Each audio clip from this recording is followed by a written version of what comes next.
একদিন আগেই আমরা দেখলাম যে নিষিদ্ধ ঘোষিত ছাত্রলীগ কক্সবাজার এলাকায় কক্সবাজারের একটা ইউনিয়নে প্রকাশ্যে ডেকোরেটর দিয়ে সাজিয়ে ব্যানার টাঙিয়ে সমাবেশ করছে এবং সেখানে বক্তৃতা হচ্ছে, স্লোগান হচ্ছে, শপথ হচ্ছে, অনেক কিছু হচ্ছে, যেটার ছবি ভিডিও সামাজিক যোগাযোগ মাধ্যমে ছড়িয়ে পড়েছিল। সেটা নিয়ে আমরা কথা বলেছিলাম। একদিন পরেই আমরা যেটা দেখলাম সেটা হচ্ছে যে কক্সবাজারে আবারও শোডাউন হয়েছে, এবার মোটরসাইকেল শোডাউন। কক্সবাজার এলাকাকে সম্ভবত পুলিশ খুব একটা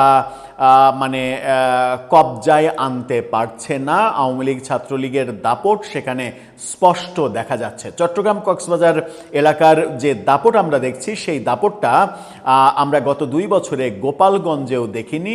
একেবারে স্পেসিফিক ওই 2025-এর 16ই জুলাই যে এনসিপি কাণ্ড, ওই দিনের কাণ্ড ছাড়া খুব একটা দেখিনি। আরেকদিন ঘটেছিল, আরেকদিন সেটা হচ্ছে যে শেখ হাসিনার রায় যেদিন ঘোষণা হবে সেই দিন রাস্তা অবরোধ করার ঘটনা ঘটেছিল। তাছাড়া এরকম শোডাউন কিংবা ব্যাপক আধিপত্য বিস্তার করার যে চেষ্টা, সেই চেষ্টা কিন্তু আমরা খুব একটা গোপালগঞ্জেও দেখিনি। চলুন কক্সবাজারে আবার ফিরে যাই কি হচ্ছে সেখানে। সেখানে পুলিশ কি নির্বিকার, নাকি পুলিশের সঙ্গেও এক ধরনের সমঝোতা হয়েছে, যেটা হলে অবাক হওয়ার কিছু থাকবে না।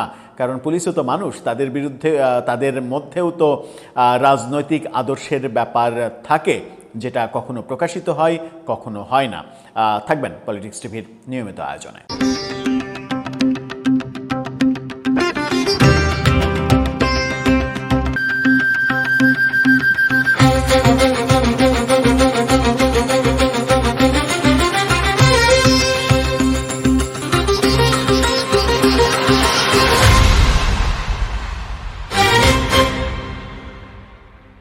দর্শক, বলছিলাম কক্সবাজারের কথা।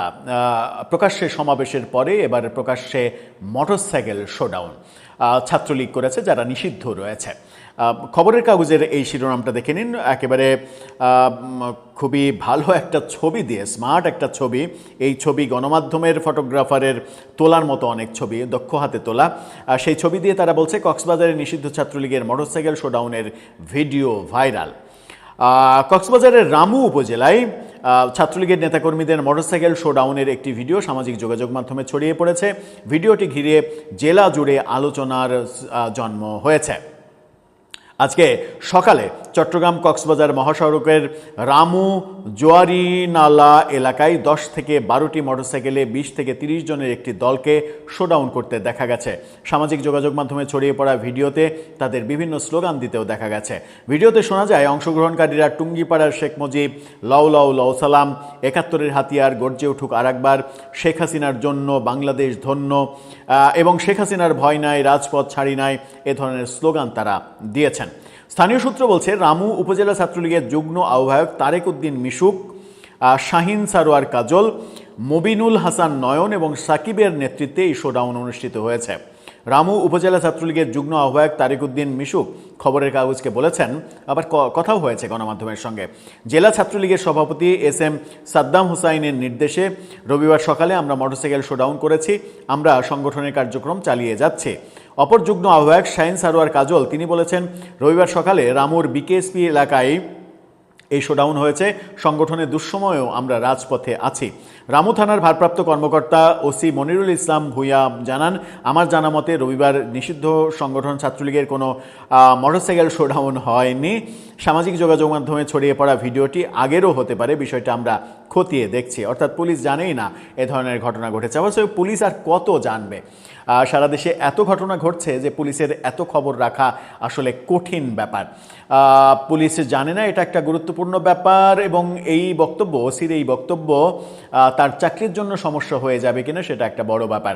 আমরা একদিন আগেই দেখলাম যে তারা প্রকাশ্য সমালোচনা করছে বালিয়াচং ইউনিয়নে সেই সমাবেশে তারা শেখ হাসিনা ফেরার কথা বলছে এবং শেখ হাসিনা ফেরার আত্মবিশ্বাসের কথা বলছে, শপথ নিচ্ছে, এরকম ব্যাপারগুলো আমরা দেখেছি। এরপরেই আবার কক্সবাজারের রামুতে দেখলাম মোটরসাইকেল শোভাযাত্রা। চট্টগ্রাম কক্সবাজার অঞ্চলে আওয়ামী লীগের যে গত 2 বছরে যত কর্মকাণ্ড দেখা গেছে, এত কর্মকাণ্ড, এর আংশিক কর্মকাণ্ড আমরা 2 বছরে গোপালগঞ্জে দেখিনি, যে গোপালগঞ্জকে আমরা আওয়ামী লীগের আঁতুর ঘর হিসেবে জানি কিংবা আওয়ামী লীগ দাবি করে থাকে। দর্শক, আপনার কাছে কি মনে হয়, গোপালগঞ্জের চাইতে চট্টগ্রাম কক্সবাজার অঞ্চল কি আওয়ামী লীগের ঘাঁটিতে পরিণত হচ্ছে? আপনার মতামত জানিয়ে লিখতে পারেন আমাদের কমেন্ট বক্সে।